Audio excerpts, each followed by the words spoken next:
My name is Julie Gordon, and I'd like to provide you with some information on partisan school board elections here in the state of Tennessee. I would like to first give you some information on what you can find online. This is HB, which is House Bill 9072, and SB, which is Senate Bill 90092. I'll read this to you. Summary of original bill. Requires elections of school board members to be conducted on a partisan basis, removes prohibition for a person seeking a position on a school board to campaign as a nominee of a political party, and authorizes political parties to nominate candidates for a school board membership by any method authorized under the rules of the party or by the primary election of under Title II. Removes process for a local governing body to conduct a nonpartisan primary election for school board members. Based on the information from the Secretary of State's office, there are 77 counties which will be holding a county primary. This has already happened here in the state of Tennessee. These counties can include the school board primary candidates on the ballots with no additional cost. The 18 counties that are not holding a county primary will have to nominate school board members through a political party rules because the deadline to call the primary had passed.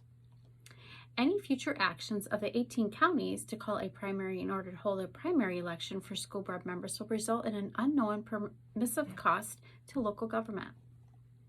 So that is SB 90092 and HB 9072. My main point is, according to the HB 9072 and SB 9009, this does require elections of school board members to be conducted on a partisan basis, which means that you either have to come forth and you're on the ballot as either an R for Republican, a D for Democrat, or an I for Independent. There's no statistics that have been displayed on this because it is a brand new bill. Statistical evidence of success or not success will have to take a few elections to prove. However, it's my personal opinion that political narcissism is strong, and there's no guarantee, no claim if there was a failure, not that they're going to withdraw a bill, okay? Even if it was proved unsuccessful. There's a lot of narcissistic activities that happen in government.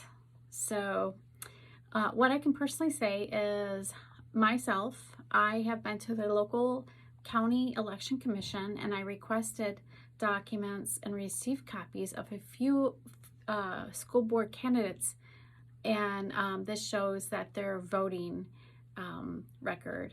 I was a little shocked at a few, and I actually took a copy right over to our representative, Scott Sapicki's office, and I said, "This is your bill that you wrote." I gave this to his office lady, and I said, "This is the bill that was written. This is in your own county in which the bill was written, and this is what happens." So even if a bill is written, does not guarantee it's going to be what it should be. I also attended a local political meeting, and when there was questions asked after Representative Sapicki stood up and said this bill was his bill, I asked a question. I said, "That's fine. How do we know?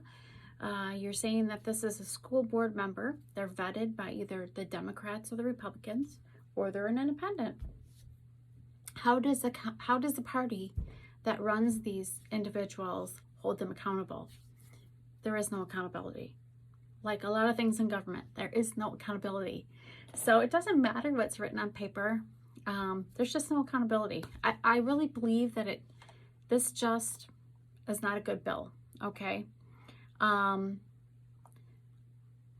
observing some of the most recent school board issues, I believe that most could agree that in Tennessee we have larger educational issues on our hands.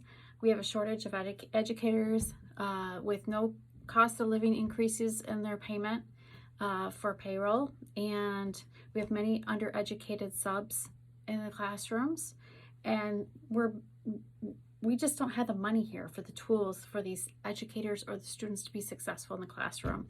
So for them to really focus on a partisan bill for school board, I think that's just a waste of time and talking points, actually. Number two, there's many arguments over partisan school board elections, but I believe this only brings forth a push towards a conflict between the two parties, the two main parties. And I think we really need to look at education as more of a unity. These are our students, these are our community. We need to bring them up and rise them up to the next level. If you want to live in a safe community, you're going to have more education. And so I believe that this bill is not good for our community. It's not good for Tennesseans, because we should not have partisan races for school board.